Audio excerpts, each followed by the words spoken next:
I suppose rebellion is in my blood. These powerful words opened The Western Trial, the seminal autobiography of Dr Cheddi Jagan. He described his life as a perpetual struggle for survival and freedom. This is Dr Jagan's childhood home. The parents of Dr Cheddi Jagan were born in India, in Uttar Pradesh. They were brought to this country when they were just babies around the year 1901, when their families came here under the system of indentureship. When they were just about 10 years old, they got married, as was the custom then for children to get married early. Of course, they lived with their separate families until it was time to start a family of their own. That they did when they were around the age of 16. And so it was in this house, of course it looks a little bit different now, that Dr Cheddi Jagan was born, the second of their children. And it is in this house that he spent much of his childhood years. The house sits in a yard that is today surrounded by giant sapodilla trees. The walls were crafted from neatly arranged wooden shingles, which were traditionally used as wall cladding, serving both functional and aesthetic purposes. Overlapping shingles provided protection from weather elements such as rain and wind, preventing moisture from penetrating the structure. This house also still holds on to intricate fretwork designs, a testament to the craftsmanship and culture of the time. Intricate ornamental patterns were carved or cut into wood.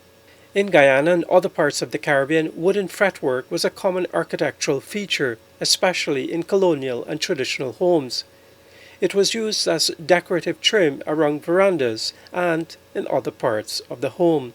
This house is unassuming, as perhaps Dr Cheddi Jagan was. There is no sign telling you that this is where he was born and this is where he grew up.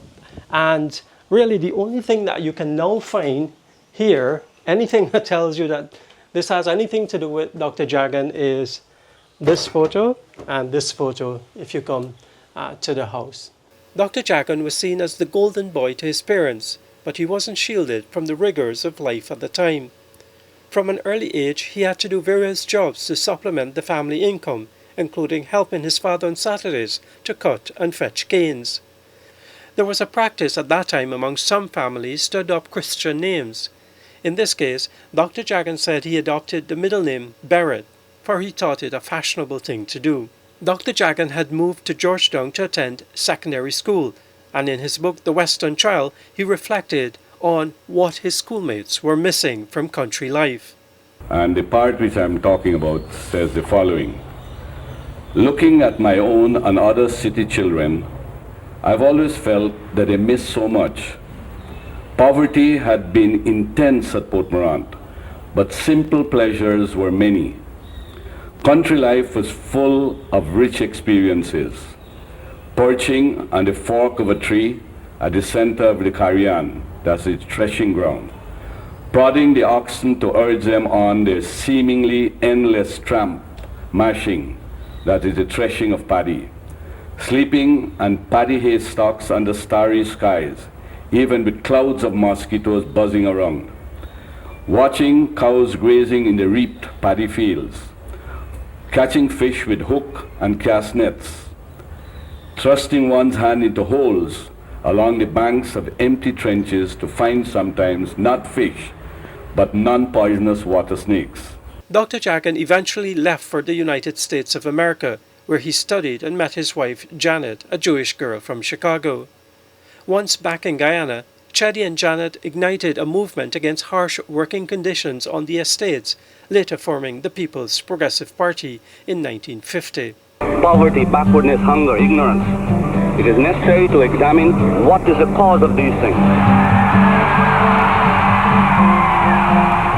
Dr. Jagan became the first Prime Minister of Guyana in 1953, but was forced out of office by the British after 133 days in office. Troops prepare for a raid on the headquarters of the People's Progressive Party, of which Jagan is the leader.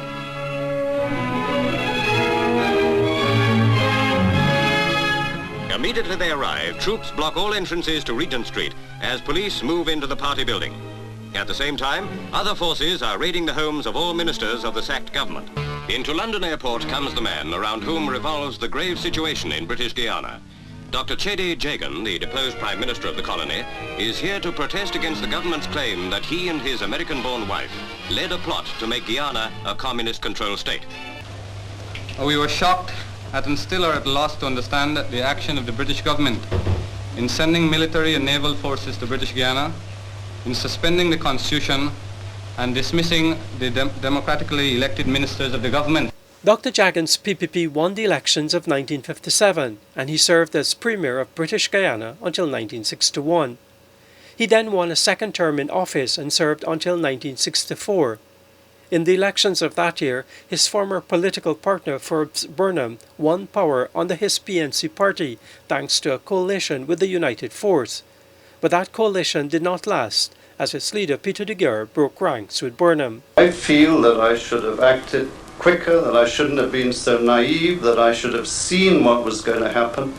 In my opinion, this was a plot which started on the very day Mr. Burnham became the Prime Minister, and it went on for these 4 or 5 years. And finally, the election itself, which was, I think, to call it an election is to give it a name it does not deserve. It was a seizure of power by fraud, not an election.